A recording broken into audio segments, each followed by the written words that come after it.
So guys, I am back with daily Barcelona updates और आज की वीडियो में हम बात करेंगे प्री मैच प्रेस कॉन्फ्रेंस में फ्लिक ने क्या कहा। उसके अलावा बार्सिलोना लुइस दियाज का केस किस तरह से अप्रोच करना चाहता है और क्या बार्सिलोना स्ट्रेटेजी जो यूज करेगा लुइस दियाज की प्राइस टैग को कम करने के लिए।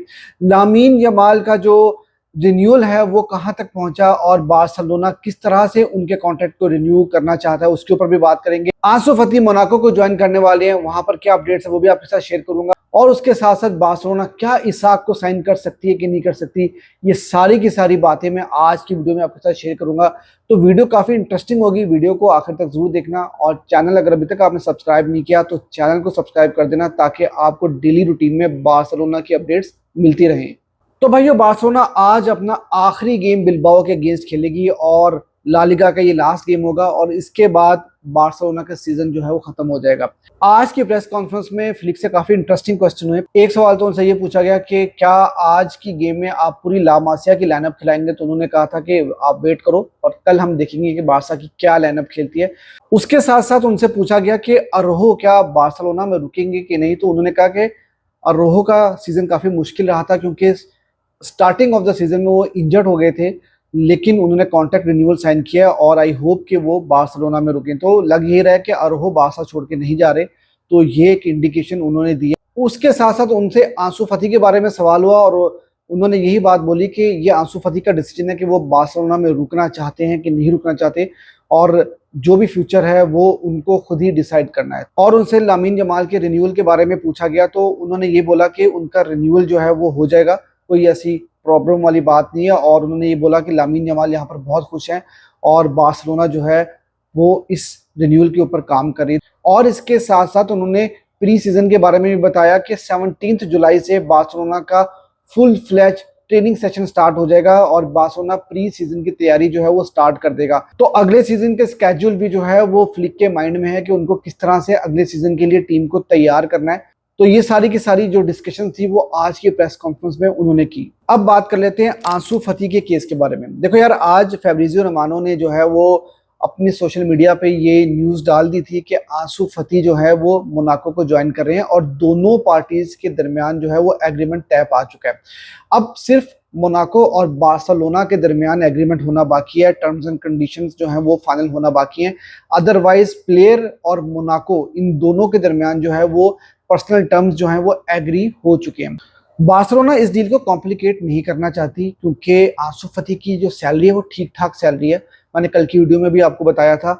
और बार्सा चाहेगी कि आंसू फती को जल्दी से जल्द ऑफलोड किया जा सके ताकि सैलरी कैप का इशू जो है ना वो थोड़ा सा रिजॉल्व हो सके।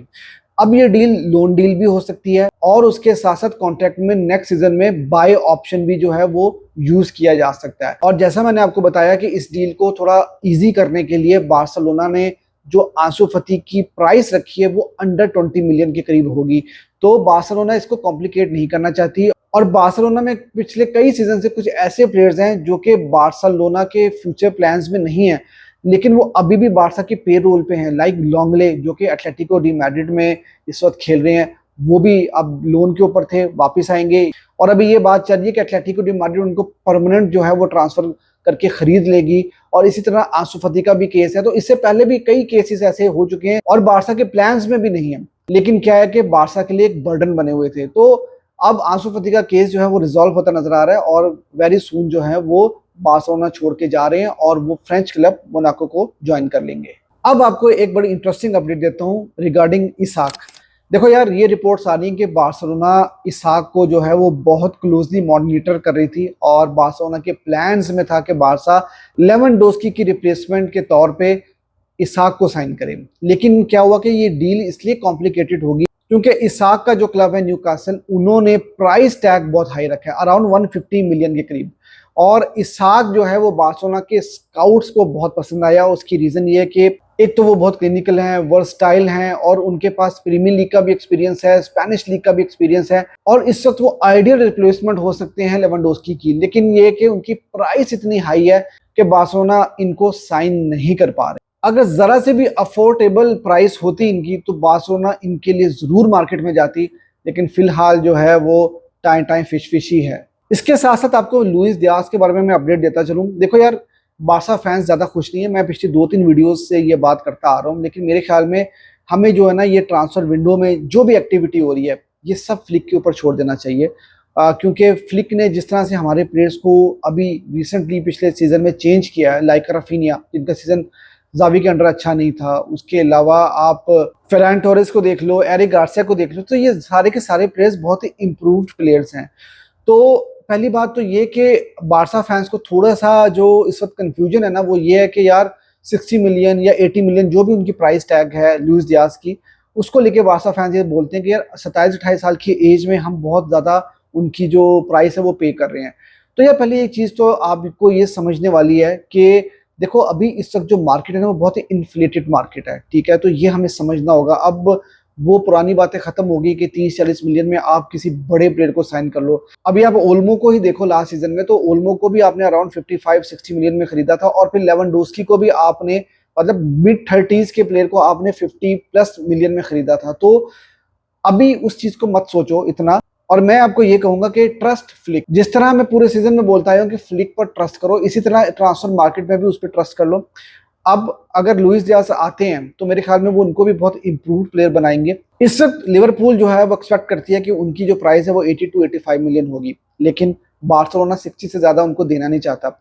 और आपको ये भी पता है कि फ्लोरियन विर्ट्ज जो है वो लिवरपूल को ज्वाइन कर रहे हैं और तकरीबन 120 मिलियन में लिवरपूल उनको साइन कर रही है। तो कहीं ना कहीं फाइनेंशियल बर्डन उनके ऊपर भी है। अभी जो सिचुएशन है इस वक्त लिवरपूल में लुइस डियाज की ना, वो कुछ ज्यादा अच्छी, कुछ आइडियल नहीं है। स्पेशली फ्लोरियन विर्ट्ज के आने के बाद से लुइस डियाज जो है वो कहीं ना कहीं थोड़े से डिस्कम्फर्ट में होंगे और उनकी पोजीशन भी कहीं ना कहीं थ्रेटनिंग हुई है।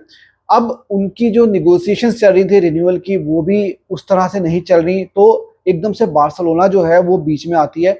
और ऑफ कोर्स जब किसी भी प्लेयर को बार्सिलोना अप्रोच करती है तो यार बार्सिलोना एक ऐसा क्लब है कि कोई प्लेयर भी बार्सा को ना कर नहीं सकता।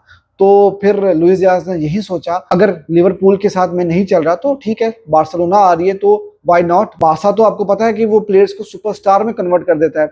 तो ये एक आइडिया लुइस डियाज को भी काफी पसंद आया। और जो अभी रिपोर्ट्स आ रही हैं वो ये आ रही है कि ठीक है 60 मिलियन 65 मिलियन में अगर बार्सा उनको परचेज भी करती है तो उनकी जो सैलरी होगी वो इतनी ज्यादा हाई नहीं होगी, अराउंड 3 मिलियन टू 5 मिलियन के दरमियान उनकी सैलरी हो सकती है। तो बार्सिलोना का जो सैलरी कैप का इशू है वो भी कहीं ना कहीं रिजॉल्व हो सकता है। अब बार्सिलोना क्या चाहती है, बार्सा ये चाहती है कि फ्लोरियन विर्ट्ज की जो साइनिंग है वो ऑफिशियल हो जाए और उसके बाद बार्सिलोना जो है इस पूरे केस को हैंडल करे, ताकि बार्सिलोना निगोशिएशंस में जो है वो अपर हैंड लेकर आए और फिर लुइस डियाज को बार्सा साइन करे। तो अब यार देखो फिलहाल ना तो राफेल लियो बार्सा की लिस्ट में है, ना ही अब निको विलियम्स बार्सा की लिस्ट में। तो अगर लुइस डियाज के लिए हम जा रहे हैं और जिस तरह रिपोर्ट्स आ रही हैं, रिपोर्ट्स के मुताबिक फ्लिक काफी एडमायर भी करते हैं लुइस डियाज को, क्योंकि वो काफी पेसी हैं और काफी डायरेक्टनेस गेम के अंदर लेकर आते हैं। तो उनको पता है कि यार उनकी रिक्वायरमेंट क्या है, उनको किस तरह का प्लेयर अपनी टीम में चाहिए। तो आई थिंक अगर लुइस डियाज आ रहे हैं तो हमें उसको एक्सेप्ट करना चाहिए और इतनी ओवर थिंकिंग नहीं करनी चाहिए। तो ठीक है, अब देखते हैं कि बार्सिलोना किस तरह से इस निगोशिएशंस को लेकर चलती है और क्या लुइस डियाज बार्सा के प्लेयर इस समर विंडो में बन पाते हैं कि नहीं बन पाते। इसके साथ साथ मैं आपको लामीन यमाल की जो कॉन्ट्रैक्ट रिन्यूअल है उसकी भी मैं न्यूज देता चलूं कि अभी जो न्यूज आ रही है उसमें ये कहा जा रहा है कि लामीन यमाल को मेसी टाइप का कॉन्ट्रैक्ट दिया जा रहा है और ऐसा कॉन्ट्रैक्ट दिया जा रहा है जहां पर उनकी परफॉर्मेंस के ऊपर उनको काफी वेरिएबल बोनसेस मिलेंगे।